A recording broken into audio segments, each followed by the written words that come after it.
Libertario Urbía a esta nuestra segunda actividad que hacemos previo con ocasión del 8 de marzo.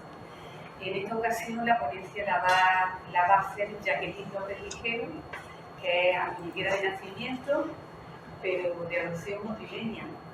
Ella es militante del movimiento memorialista y vocal de la ejecutiva de Granada Republicana UNGAR. En el campo de investigación en memoria histórica tiene varias publicaciones, entre ellas La mujer y la resistencia armada y política antifranquista y La mujer y la guerrilla en la provincia de Granada y Málaga. La ponencia que hoy nos va a ofrecer tiene como título De profesión las labores de su sexo.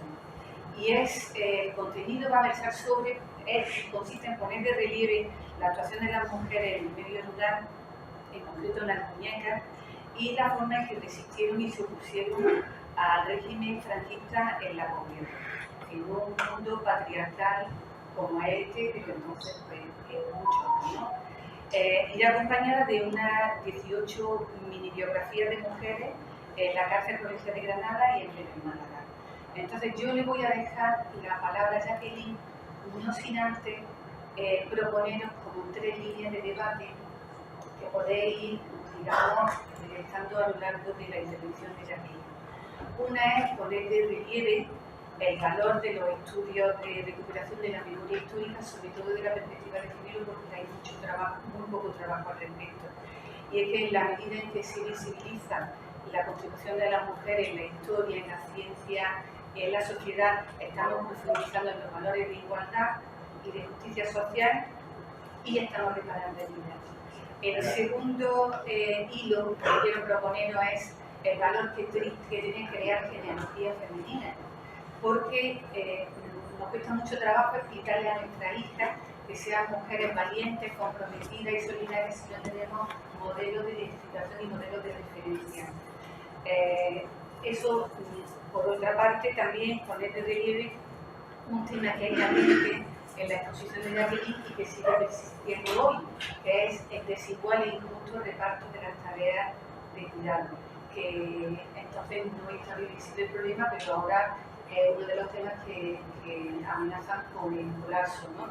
Ya que sigue siendo el 70% de población femenina la que están sustentando en su carga las tareas de producción y reproducción de la vida. Entonces, Jacqueline tiene la palabra y luego estableceremos un debate con el Muchas gracias, Yolanda.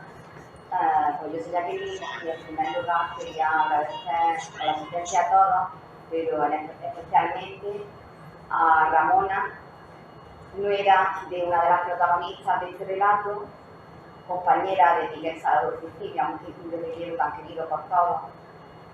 Y quería agradecer también la asistencia especialmente a Miguel Moreno Montes, hijo y nieto, los dos de las mujeres protagonistas del relato, e hijo también de un guerrillero que lo asesinado en una emboscada en el término de Jayena, Miguel Moreno Lamino. Y bueno, este trabajo, como ha dicho Yolanda, pues se intenta poner de relieve la digna actuación de la mujer rural. Está centrado en una localidad, en Muñecas, pero es extensivo y representativo de casi todos los pueblos, las poblaciones, las zonas rurales de España, y dentro de con un fuerte componente, una sociedad con un fuerte componente patriarcal. Tanto la estructura socioeconómica como los principales acontecimientos que se dan en un país repercuten directamente en la vida cotidiana de la población. Es lo que ocurrió en España con el resultado de la guerra de España, la instauración de la dictadura de Franco y la consiguiente victoria de las clases dominantes.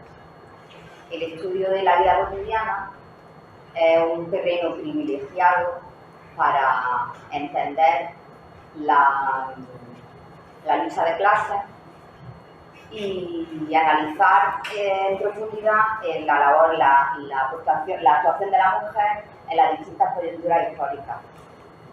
El tema principal es la guerrilla, la resistencia armada y la actuación que tiene la mujer rural en el seno de este conflicto. Un conflicto casi en su total masculinizado. Se posicionaron en un estudio, analiza que pueden ser 6.000 guerrilleros en toda la década de los 40, de los cuales solo un centenar fueron guerrilleras. Lo que no quiere decir que la mujer no tuviera un papel determinante en este conflicto, indudablemente, hasta el punto que la guerrilla no hubiera aguantado ni una semana en la sierra si no hubiera sido por el papel fundamental de las mujeres. La colaboración de la mujer rural en la guerrilla, aunque es un conflicto, es un fenómeno bélico, pero a mí me ha servido mucho para analizar me ha trastocado la percepción de lo que es la hacer política. La política no se reduce a las decisiones de los dirigentes políticos, de las organizaciones, ni se reduce tampoco a la decisión de los poderosos. La política es también la lucha vivida cotidianamente por mejorar las condiciones de vida de los más humildes, de los sectores, de los colectivos más marginados. Y en esta tiene mucho que ver las mujeres y sobre todo en este conflicto. No debemos olvidar el problema, a pesar de tener este gran peso en este conflicto, como en todos, pero quiero recordar que la historia no ha sido generosa con ella, ha sido siempre invisibilizada por muchos motivos, uno de ellos por los dirigentes de las organizaciones, a veces por sus propios compañeros, y posteriormente en la reconstrucción del relato histórico, que se centra en los aspectos bélicos, dejando a un margen los aspectos sociales y culturales, por tanto invisibilizando la voz de las mujeres. Y luego también hay la dificultad de oír estas voces, las voces de la mujer rural. Pues esta dificultad se crece porque al ser un conflicto clandestino no hay listas de actividades ni de colaboradores, evidentemente.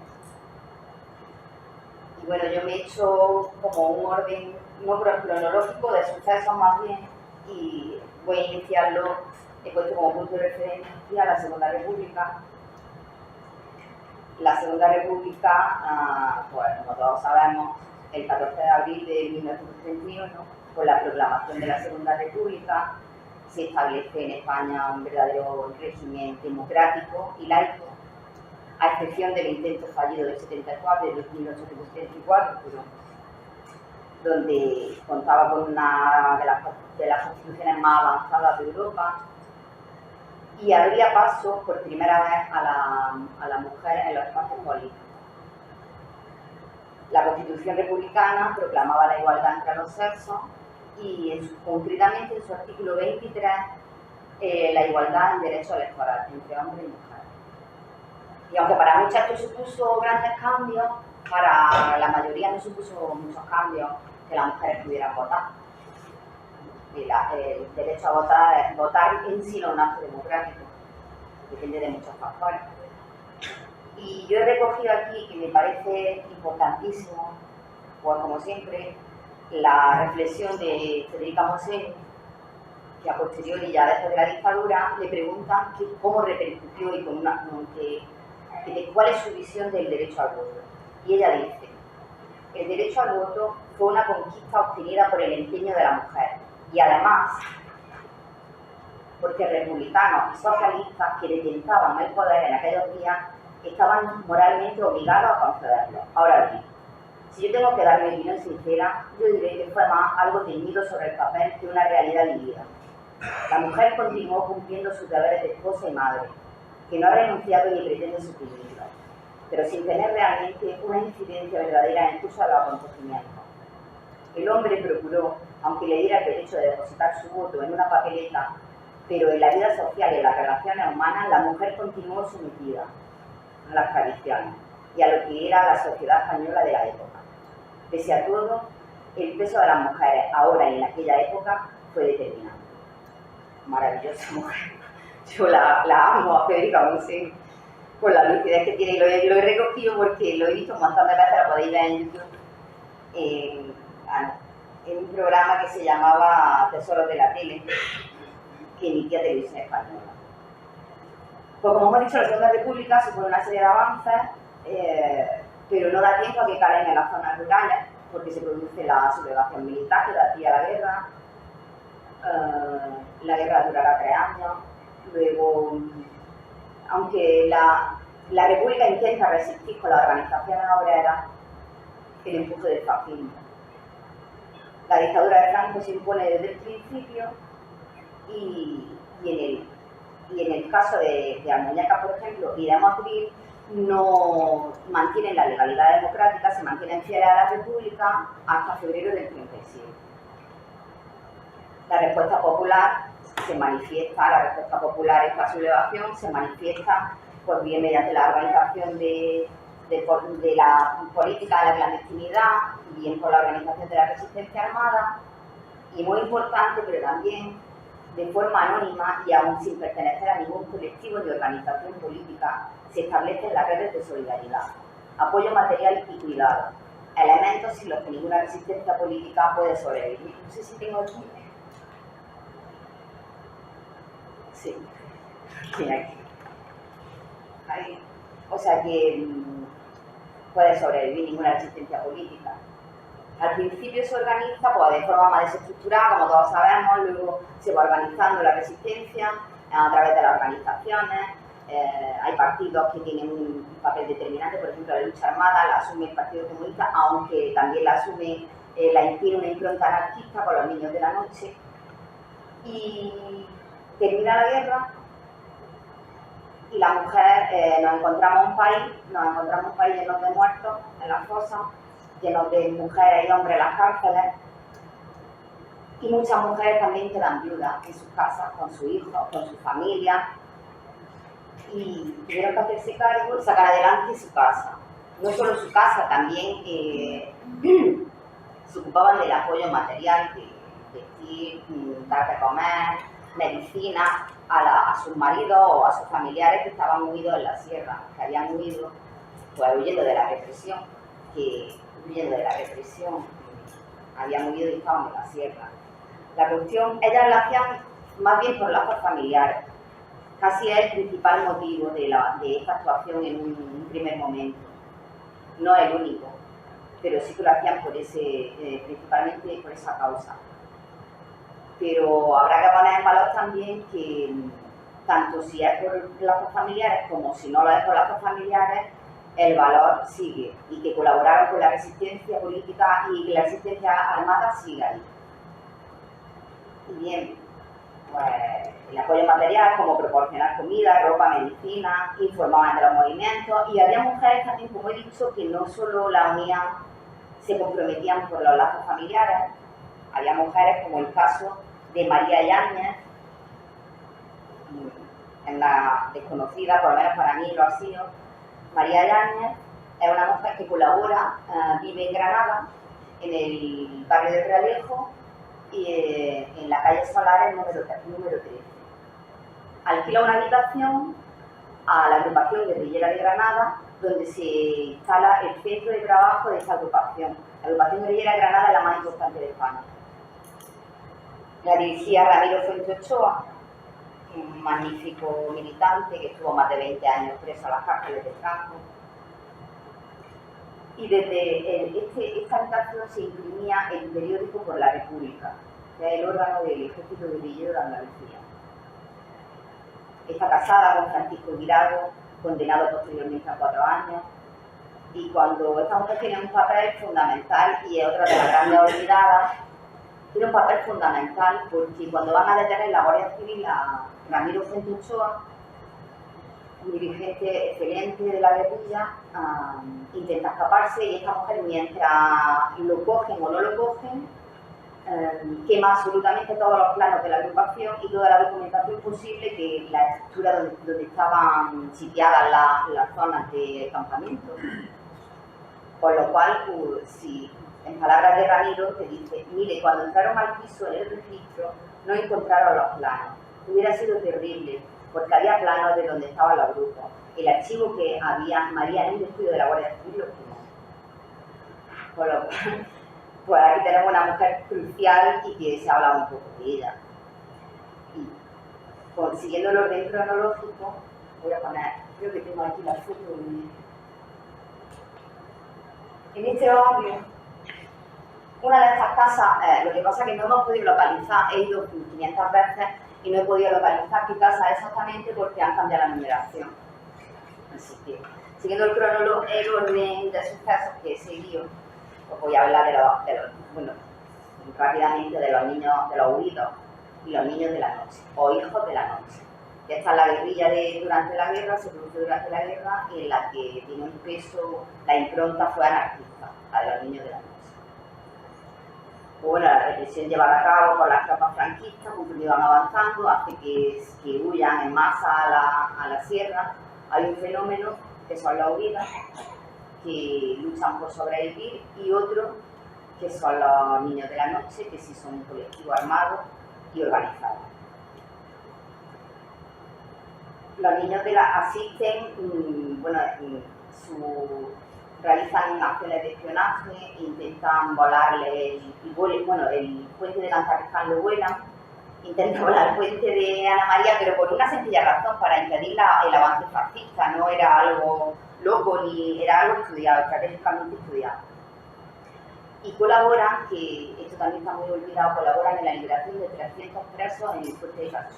Esto fue una acción de los niños de la noche. Aquí tengo una foto que no se ve bien, de Solidaridad Obrera, del 27 de mayo del 38, donde anuncia la noticia. ¿Sabes? De José María Zagarrido, que le di agradecida, que tenga Anita agradecida a él y a su trabajo. Y bien, pues las mujeres, como siempre, se dedican a lo de siempre, a sostener a estos grupos, a ayudarlos, a colaborar con el apoyo material, logístico, ofrecen sus casas para que estos niños, para que estos grupos armados se reúnan, los cortijos, excepcionales. Y detienen al máximo dirigente, el máximo dirigente de estos niños de la noche es Julio Ramos Corral, y lo detienen y esto causa una detención masiva y casi el término de esta guerrilla, de esta guerrilla de los niños de la noche. Se realiza una detención masiva de gente y van a parar a la cárcel de Vélez Málaga y la cárcel provincial de Granada. Durante este periodo las detenciones son muchísimas mujeres. La causa judicial de Julio Ramos, la mayoría, inmensa mayoría, son mujeres del medio rural. Y normalmente en este momento son trasladadas a la cárcel de Vélez Málaga, como hemos dicho, y luego estas mismas mujeres en el año 47 otra vez van a volver a ser detenidas por sospechosas. Las relacionan, si han estado ya colaborando con una guerrilla, con la de posguerra también relacionan a ellos que iban a colaborar, y son detenidas también en el 47.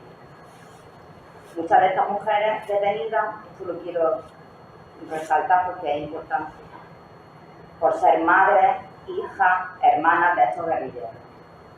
Sufrieron todo tipo de represiones, interrogatorios bajo tortura, aun sin tener ninguna implicación ni estar involucradas en ninguna actuación con ellos. Las detenían por el simple hecho de ser familiares, una para evitar que los socorrieran en algún momento, y por otra parte para era una manera de presionar y chantajear a los guerrilleros para que se entregaran. Hay dos grupos de mujeres, pues dos perfiles, a estas las detenían incluso sin colaborar, sin tener ninguna implicación, y luego otras muchas, como ya hemos dicho antes, que sí que se implicaron y participaron actuando. Y esta es una foto de, su mayoría son mujeres de Arguñaca, en la cárcel provincial de Granada. Algunas han sido ya detenidas por los niños de la noche y vuelven a ser detenidas. Esta foto del año 47, cedida por Miguel Moreno Montes. Y bueno, viene la guerrilla de posguerra y más de lo mismo. Muchas personas de la guerrilla almuñécar es un término privilegiado para la guerrilla, va a tener un compromiso muy fuerte con la resistencia armada. Es un término muy propicio a la guerrilla porque gran parte de cuenta con gran parte de su territorio está en la montaña y otra gran parte está en la costa, lo que hace posible el desembarco de los guerrilleros que venían del norte de África. En 1944, precisamente en Cerro Gordo, en la playa de Calaíza, se va a hacer un desembarco de guerrilleros. Muchas personas de este municipio se incorporan a esta agrupación, otras tantas a las redes de enlaces y otras tantas mujeres anónimas, la mayoría, vivían en cortijos que, aun sin pertenecer a la guerrilla ni a la red de enlaces, colaboraron con esta resistencia, movidas por una gran generosidad y solidaridad, arriesgando su vida. Estas partes las resalto más porque intento poner en valor la labor de estas mujeres, más que no le quiero restar a ninguna, pero creo que se merecen ponerlas en valor. En muchas familias sucedía que cuando los hombres, hemos dicho que era en conflictos casi masculinizados, los hombres subían a la sierra, las mujeres se quedaban en casa. Las mujeres se quedaban en casa a cargo del hogar, a cargo de la familia, a cargo de entrar los pocos recursos que entraran y a cargo de, y también sostenían también como con los niños de la noche a los que estaban en el monte. Pues este compromiso, por este compromiso, la represión que sufrieron pues estuvo a la altura de ese compromiso. Sufrieron unas consecuencias terribles, muchas de ellas y algunas encarcelamientos por segunda vez, torturas, quema de cortijos, violaciones. A veces hay gente que la ha violado hasta un destacamento entero de la Guardia Civil. Y todas las medidas represivas que el régimen pues, empleaba y desplegó contra la guerrilla, que puede que sea la represión más grande que ha habido, a excepción de la perpetrada durante la guerra. Las mujeres se vieron tratadas y castigadas como peligrosas oponentes políticas. Por una parte, esto es muy curioso, el análisis y la reflexión que se hace, por una parte, porque se estaban rebelando contra el régimen establecido, contra la ideología impuesta, y por otra parte, pues, porque estaban transgrediendo los roles y las normas marcadas para su sexo. Ya desde la dictadura se impone también la visión de la Iglesia, que es muy importante también. Pues son tratadas como especímenes. La mujer que colabora con la guerrilla es como la barragana de la prostituta, tratada de la peor manera.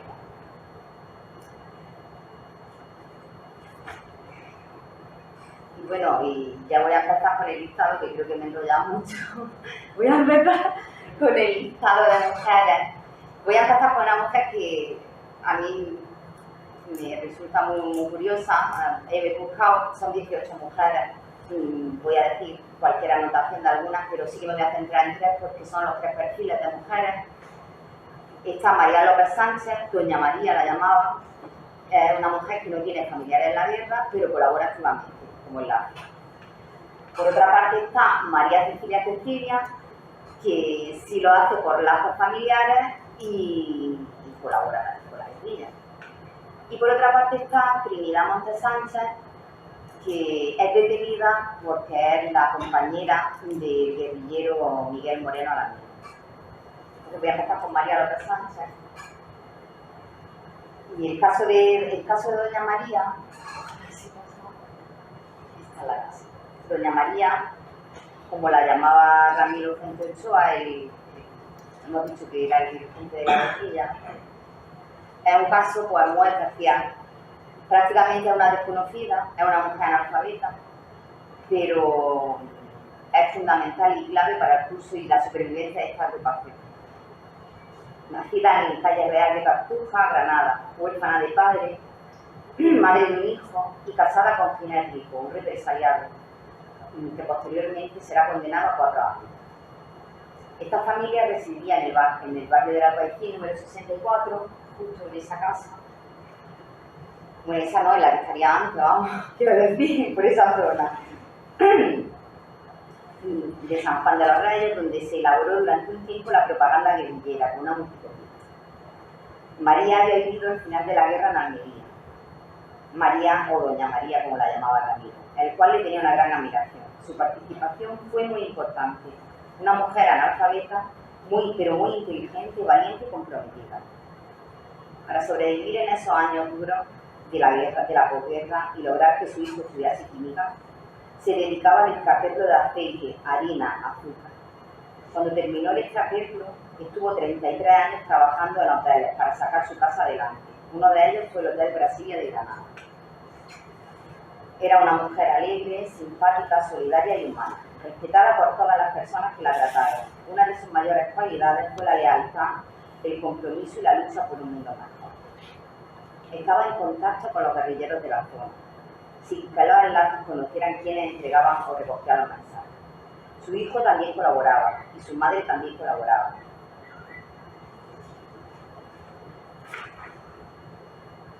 Trató y tuvo bastante relación con Meredith, otro dirigente de la agrupación, y la propaganda la difundía ella misma. Aquí se habla también, levemente, pero de otro campo de resistencia, que era las cárceles, las colas de las cárceles, incluso otro campo de resistencia femenino. Y María, palabras de María, una entrevista que le realizó José María Zagarrico en el año 86, que me la ha cedido, dice: la propaganda que el asturiano hacía en mi casa, de noche yo la llevaba también a la cárcel, cuando iba con comida para mi marido. Debajo de la comida, que iba en latas de atún de 5 kilos, parte de la propaganda subía a la sierra. Su madre, una señora bastante mayor, también colaboraba. Cuando tenían que recoger los guerrilleros algo de su casa, cambiaban las cortinas para avisarlos. En palabras, como hemos dicho, el papel fue clave para la supervivencia de esta agrupación, por lo menos en este periodo. Tras las delaciones y traición de Meredith, ella misma subió a un cortijo más arriba del Sacromonte, donde los guerrilleros se reunían, y los avisó de que este dirigente los estaba traicionando, salvando así la vida de muchísimos guerrilleros. Otra mujer clave y casi olvidada, no se ha hablado, yo he leído un poco de ella solamente en las entrevistas que me ha pedido José María Zagarrico. Yo no he leído nada acerca de ella, ni una calle, ni una placa, no tiene nada, vamos a contar. Otra mujer. Luego dicen que la mujer no participó en la guerrilla, pero bueno. Y ahora voy a pasar María Cecilia, yo le tengo un cariño especial a esta familia. Pues María Cecilia nace el 17 de diciembre de 1906 en la localidad de Almuñécar, hija de José y Dolores, gente humilde del campo. María se casa con Miguel Salado Franco, de origen humilde también. Recién casados se van a vivir a casa de los suegros a la afuera, a 2 kilómetros en el paraje denominado Barranco Casadel. Posteriormente fijan su residencia en el cortijo Los Medina, en el Rescate. Los que son de Almuñécar conocen esto perfectamente. Yo además no lo sé, pero en el Rescate. María y Miguel tienen 4 hijos. Miguel, Estefanía, Carmen y María. Debido a una larga enfermedad, hizo que Miguel, su marido, estuviese postrado en la cama durante muchos años. Fue María la que se tuvo que hacer cargo de obtener los escasos recursos que entraban en casa. Limpiaba casa, lavaba y planchaba ropa, encalaba fachadas de vivienda, y el trabajo que suponía sacar a 4 hijos adelante y cuidar de su marido enfermo hasta la fecha de su muerte en 1945. María Cecilia viene de una familia de izquierda, es una saga entera implicada en la guerrilla. Prima, hermana, tía, todo el mundo está implicado en la guerrilla. La familia de María. Entonces ella estaba cogiendo aceitunas estaba trabajando en el campo, cogiendo aceitunas con su hermano Paco Cecilia, que será otro guerrillero también, Paco Cecilia. Y por ese cortijo donde estaban trabajando, pues continuamente pasaban los niños de la noche. Pasaban los niños de la noche en el año 38 y pasaban. Entonces ella empieza a establecer contactos directos con ellos, por lo que pronto es detenida y llevada a la cárcel de Bermao en el año 38, dejando en su casa a 4 hijos y a su marido enfermo. Estuvo 14 meses sin juicio alguno, detenida en la cárcel de Vélez, Málaga, sin juicio alguno, acusada por colaborar con los niños de la noche. Será en el año 47, en 1947, cuando María es detenida por segunda vez, esta vez por hacer labores de enlace con la guerrilla del gobierno, y a la que se había incorporado su único hijo varón, Miguel Salado Cecilio. Según su nuera Ramona, puede que hubiera otra tercera encarcelación entre los años 50 y 51. Yo no he encontrado el proceso, pero es muy posible. Es muy posible que hubiera otra encarcelación.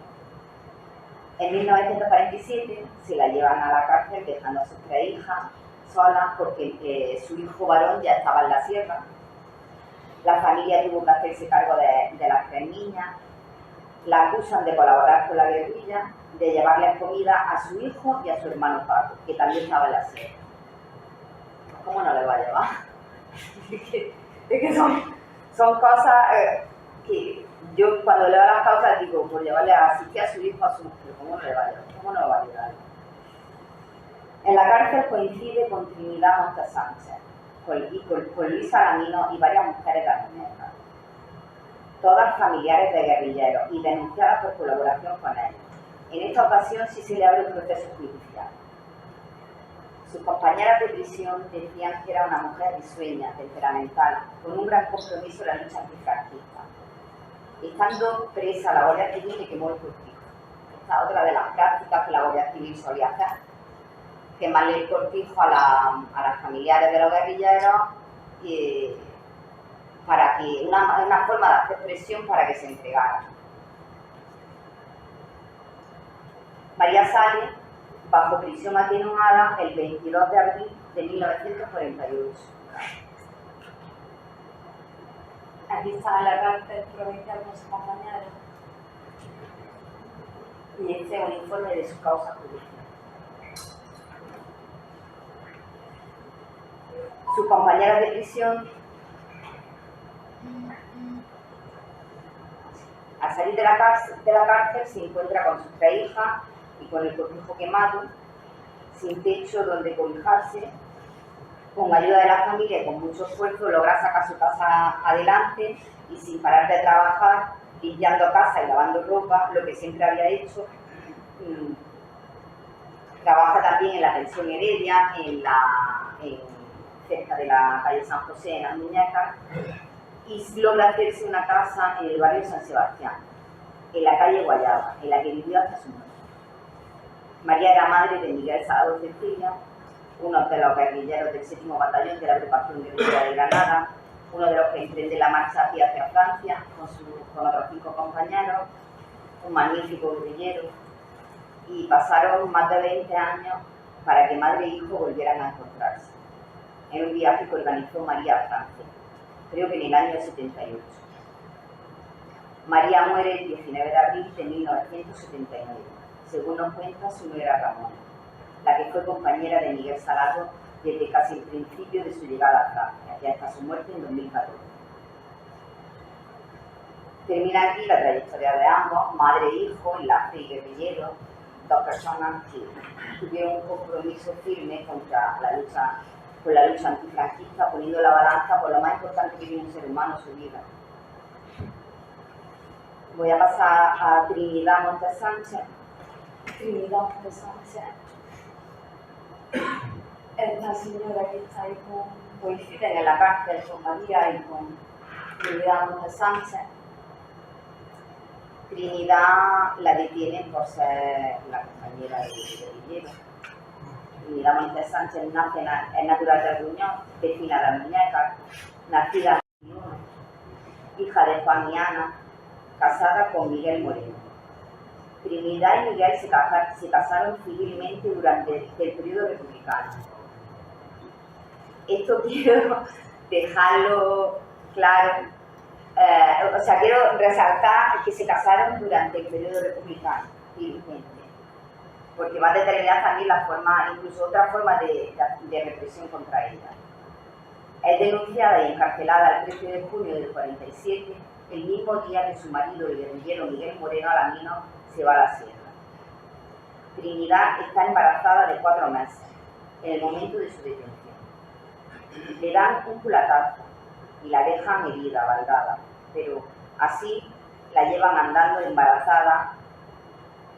Anduvo por lo menos 20 kilómetros, desde Peñasquita hasta Muñecas, donde es interrogada en el arresto municipal.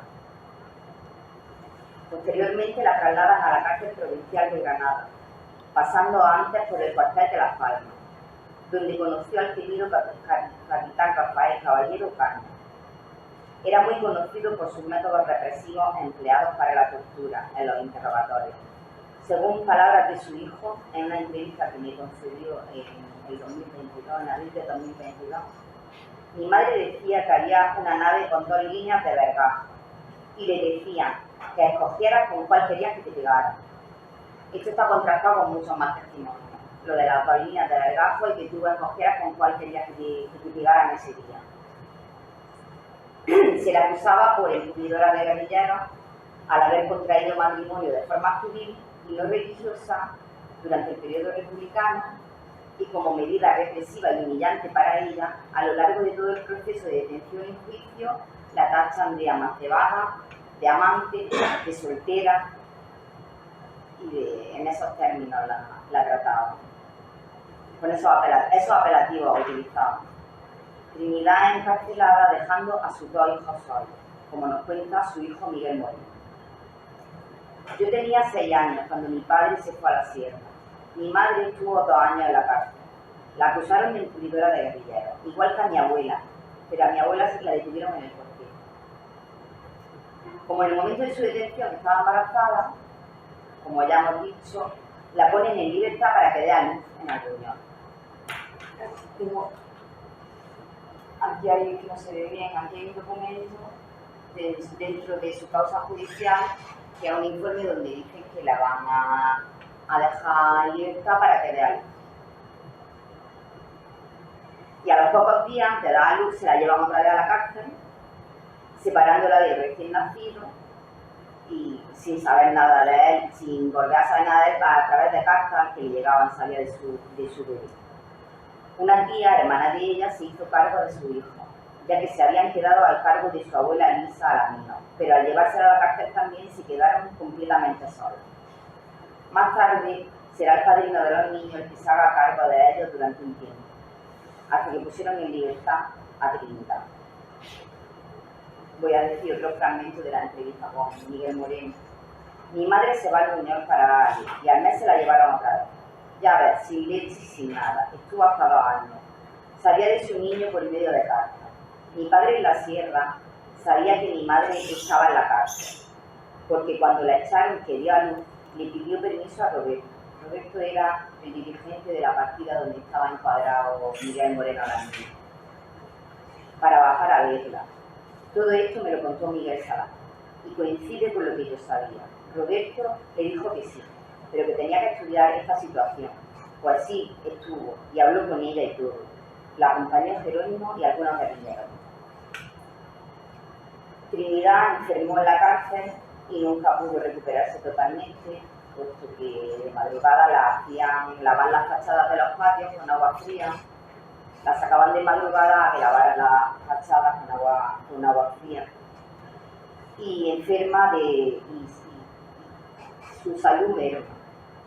Cumplió 2 años de condena, la pusieron en libertad, quedando absuelta de cualquier delito.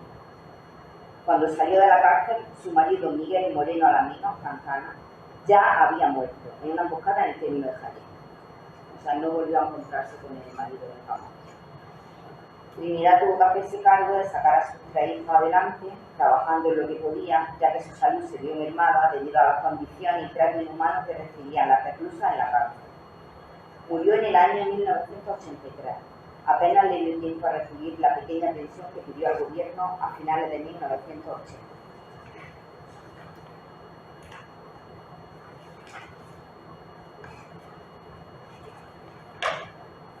Bueno, voy a parar aquí, he hablado de 3 perfiles de mujeres, pero quiero señalar algunas que se han dado así por nombrarlas a todas, que me parece importante.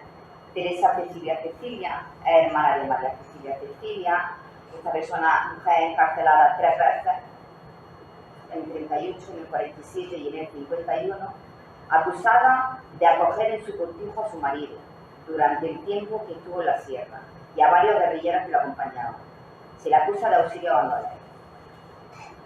Estefanía Salado Cecilia, natural de Almuñécar, hermana de Miguel Salado Cecilia. A esta muchacha se la llevan a la cárcel en el año 52, acusada de socorrer a guerrilleros. Y sí que es verdad que lo socorrió porque en el año 50, y muy a su pesar, Miguel Salado y su compañero Villena, Francisco Martín Alonso, llevaban muchos días sin comer y la buscan trabajando en el campo y la encuentran trabajando con dos compañeras más. Una de ellas es Filomena Cecilia y Dolores Rodríguez.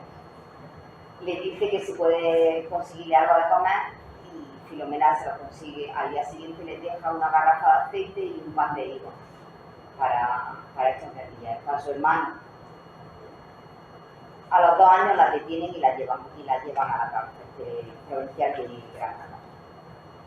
Luisa Alamino Martín, natural de Almuñécar, madre del guerrillero Miguel Moreno Alamino, detenida y llevada a la cárcel de Vélez, Málaga, en el año 1938, denunciada y acusada por colaborar con los niños de la noche. Luisa Alamino, esta señora, se la llevan ya mayor. Se la llevan en 2 ocasiones, en el 47 se la llevan ya con casi 68 años. Es abuela también de Miguel Moreno Montt. María Cecilia Márquez, de 23 años, natural de Almuñécar, según su informe, sin filiación política, pero de tendencias marxistas, no comete actos delictivos y viene observando buena conducta. Se llevan detenida también a Luisa González Fernández, natural de Almuñécar, madre de Ramón Centurión, refugiado en la sierra al que facilita comida, tanto a este como a otros refugiados. María Alamino Alonso, a esta la llamaban pasionaria, natural de Almuñécar, detenida por sospechosa de colaborar y asistir a su hijo en la sierra. Carmen Castillo Antunes, esta mujer es un caso curioso porque es una huida, pertenece a la huida, huye porque teme que la rapen, que era otra medida represiva del régimen franquista. La represión la rapaban y le daban también aceite de ricino y la paseaban por el pueblo. El aceite de ricino hace que te hagas tus necesidades encima, pues así la paseaban por el pueblo. Y esta mujer huye temiendo y se hace huida y es detenida en una cueva con varios compañeros.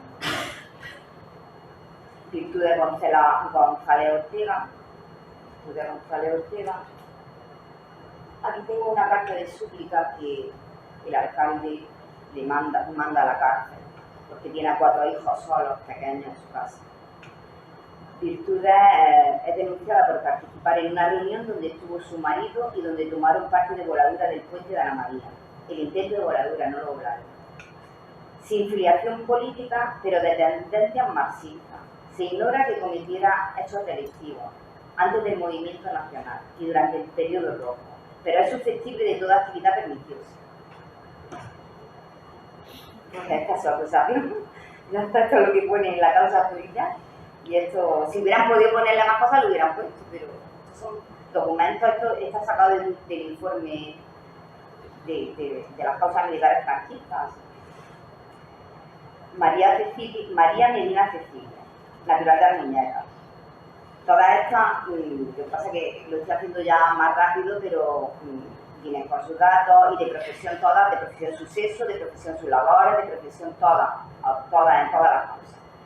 María Medina Cecilia, natural de Almuñécar, 27 años, detenida por supuesto delito de espionaje, a ofrecer de comida y todo cuanto necesitaran a Ramón Centurión González, Antonio Centurión y Antonio Centurión Jiménez, unidos en la sierra, como asimismo de algunas ocasiones le dio albergue en su casa.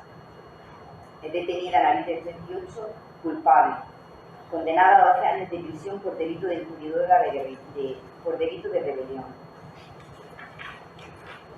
Emilia Ortega Martín es denunciada por socorrer a su marido y llevarle víveres en Negro. Adelina Centurión Medina, natural de Muñecas, vecina de Nerja, detenida. Se le acusa de asistir y estar en contacto con los niños de la noche, teniendo conocimiento de las reuniones y de los sitios donde pasaban y paraban estos guerrilleros. Culpable, condenado a 12 años de prisión por delito de encubridora de un delito de rebelión. Adela Centurión. Esta mujer tuvo una trayectoria, la pobre. Es denunciada, natural y vecina de Nerja, hija de Joaquín y Eduarda, 30 años de edad, casada con José González, de profesión su sexo, hermana de Antonio, Joaquín y Francisco, apodados los huérfanos, y de 3 mujeres menores, Dolores, Rosario y Amalia, con domicilio en el cortijo denominado Los Centuriones. Es denunciada por dar de comer a su hermano, huido en la sierra, y facilitarles comida en 3 ocasiones. Comida que adquiría comprando en Manuel Casanova y en el ventorrillo de Manuel Matavino. Acusada de recibir dinero en varias ocasiones de su hermano Joaquín, ignorando la procedencia del niño. Es acusada también por realizar una reunión de oídos en su cortijo donde habló de la voladura del puente de Ana María. Ella reconoció que sí había colaborado y que había asistido y que le había dado de comer a su familia. Es detenida y llevada a la cárcel de Vélez Málaga en abril del 38. Culpable. Delito de espionaje, condenada a pena de muerte. Conmutada con posterioridad a 30 años. Yo desconozco cuántos cumplió en realidad, pero supongo que menos de 12 no cumpliría. Porque en el año 38, o sea, hay Antonia Márquez Moreno. Esta mujer también es curiosa. Esta es la mujer de la compañera de Miguel Cecilia Escobar, otro que también tiene en esta misma saga, y es la madre de María Cecilia Márquez, prima de María Cecilia. Es que están todas implicadas en la guerrilla, todas las Cecilias. Esta mujer pone en su informe militar sin filiación política, pero con tendencias marxistas. Se ignora si cometió actos delictivos, pero en razón del sitio en el que está situado su domicilio, se supone que debió tener contacto con la partida de guerrilleros rojos. O sea, en el sitio según donde vivía, pues ellos entienden que puede que colabore y se la detienen y la llevan a la cárcel. Y da igual que te lleven un día, que 2 días, que un mes, que un año. Es que eso da igual. Las condiciones de la cárcel eran palizas un día sí, un día no. Con lo cual, pues simplemente por la situación de su cortijo, pues a ella la detienen también. Y bueno, y he hecho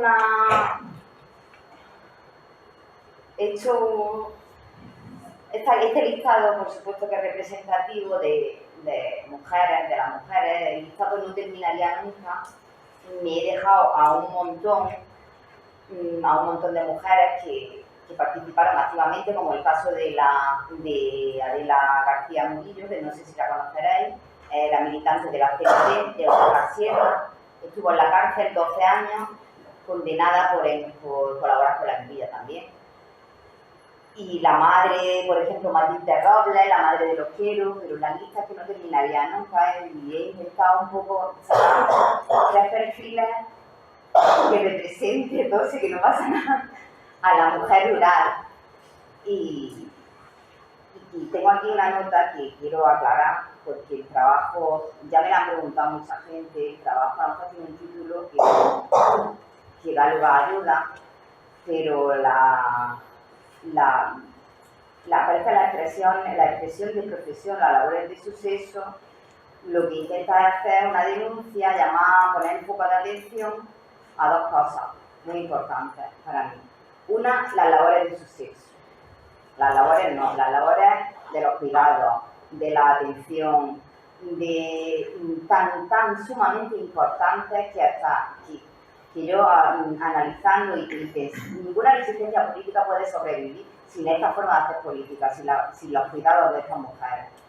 Eso por una parte, quería pues poner en valor sus labores, porque es un trabajo también, y creo que hay que ponerlo en valor y darle el sitio que se merecen a estas mujeres.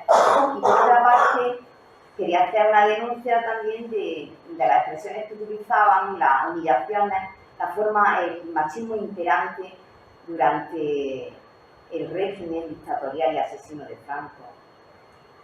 Así que más o menos esta ha sido mi pequeña aportación, esta es una gota en un océano, pero bueno, es un trabajo que sigue abierto a, incluso si vosotros tenéis conocimiento o creéis que falta algo, pues está abierto a que se siga construyendo el relato, que de eso se trata.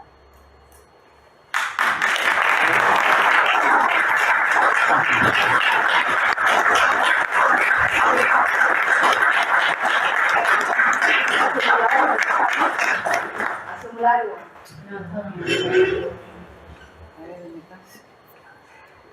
Si queréis anotar algo, decir algo, Miguel Moreno, ¿quieres señalar algo? ¿Qué vamos a hablar? Porque no es más lo que has dicho, ya te lo he... ¿Qué? Yo lo has cogido, te lo dije un día y una mañana. No me escucho bien. Esa es toda la historia que hay que lo dice.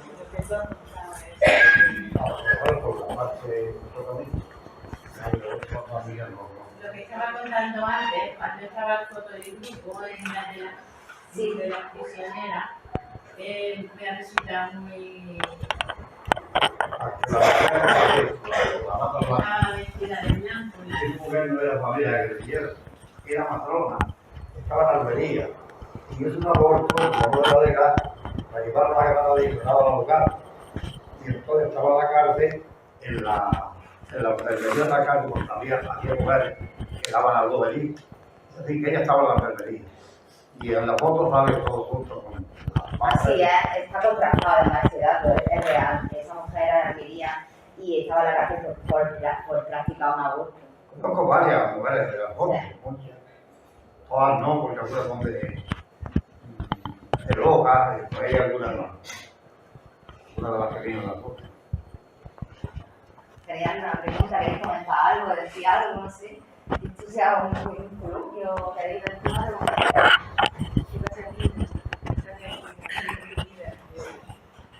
Bueno, sí. A ver, a mí gracias, Jacqueline, la verdad es que me ha aportado bastante y me ha gustado mucho ese relato que ha hecho de cómo lo has planteado, ¿no? La importancia que tuvieron esas mujeres que han estado ahí como desconocidas, personas desconocidas, pero que sustentaban esa lucha que se llevaba, ¿no? Y la importancia de esas figuras claves, ¿no? De cuidar a la familia, a los hijos. Y la verdad es que es duro pensar cuando las metían en la cárcel y tenían que dejar a los hijos abandonados, ¿no? O al cuidado de otros familiares, niños chicos. O sea, eso me ha dejado muy impactada, ¿no? Porque conocemos, pero cuando lo cuentas, pues parece que como que lo estás viendo, ¿no? Y nada. Gracias. A mí me gustaría preguntarte por la fuente. ¿Existen fuentes o son inventadas? Sí, las fuentes son fuentes, procesos judiciales.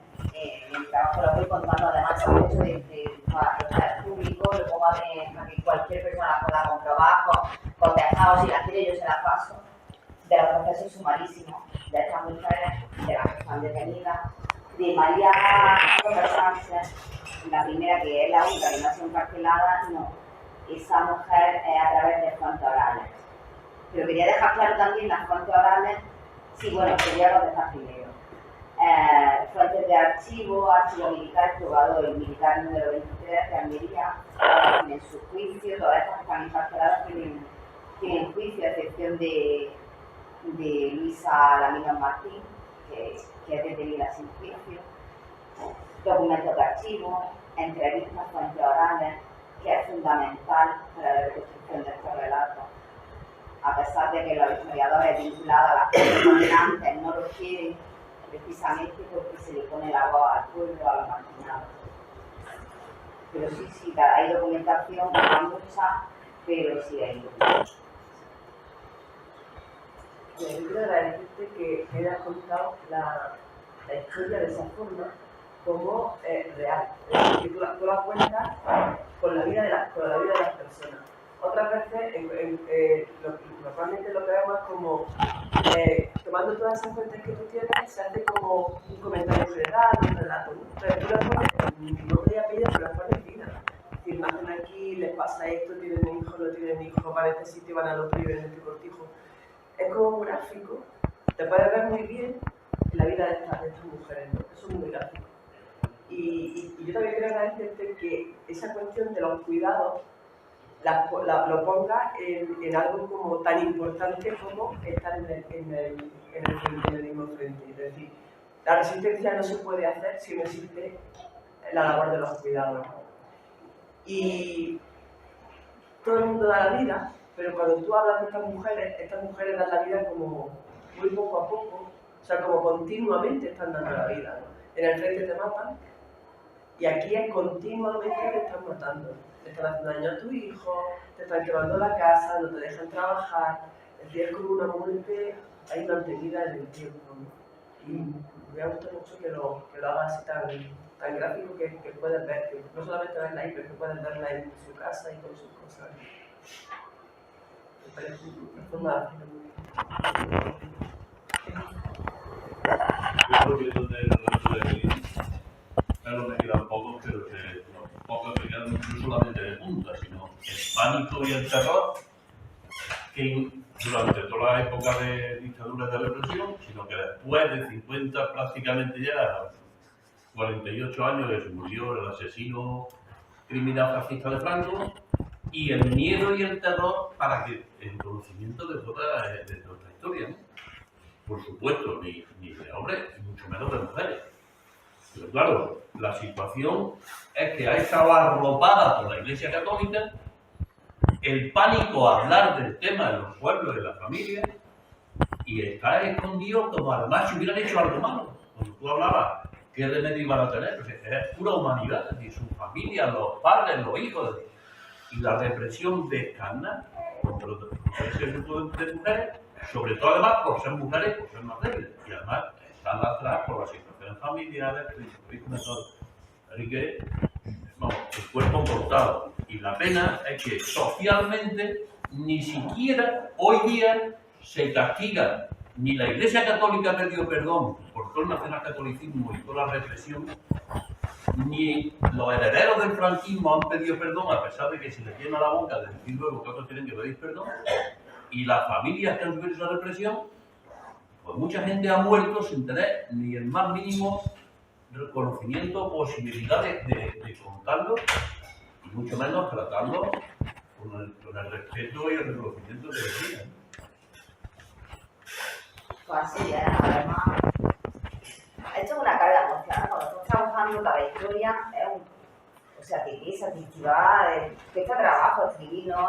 Te muestra, porque te entra en el plano emocional, pero también te indigna. A mí me indigna mucho que estos procesos, este material, no pasa a ser, estas cosas judiciales pasan a ser material histórico y no jurídico, porque no se van a utilizar en un juicio, no va a haber juicio. Entonces, que sea material histórico todos estos procesos sumarísimos y legales, pues da rabia e indigna.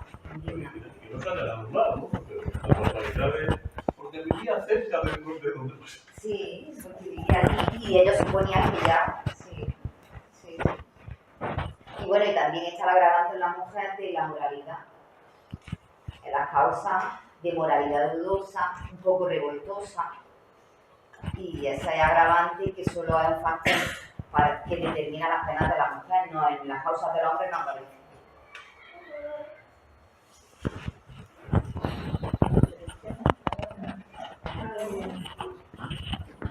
Bueno, sí, para señalar que las mujeres que había en la cárcel en esa época no lo hacían muy claridad tampoco, porque le impulsaban hasta abajo de la cárcel y eran mujeres que algunas eran jóvenes y le venía el periodo y tenían que duchar y no tenían ni agua, estaban hasta el agua cortada. Yo no lo decía a mi madre, ¿no? Y estuvo 2 años. Alguien que no era. Así es la No era una perica en de la cárcel, tampoco.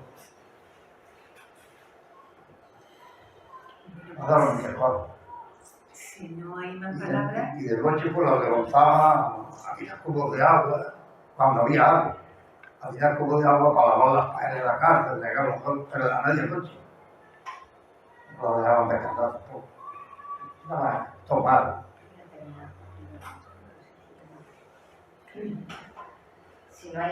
no hay preguntas ni intervención, pues yo quería manifestar, siempre lo hago al principio de la charla o del coloquio, manifestar mi profunda admiración y respeto al colectivo de guerrilleros y personas que colaboraron con esta resistencia, porque aunque no consiguieran la insurgencia popular, sí que representaron en gran parte la esperanza de quienes querían acabar con el franquismo.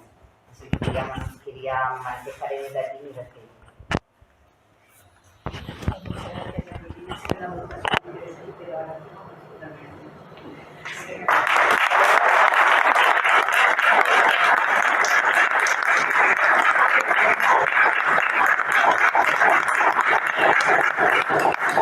Nada, comentar que mañana 8 de marzo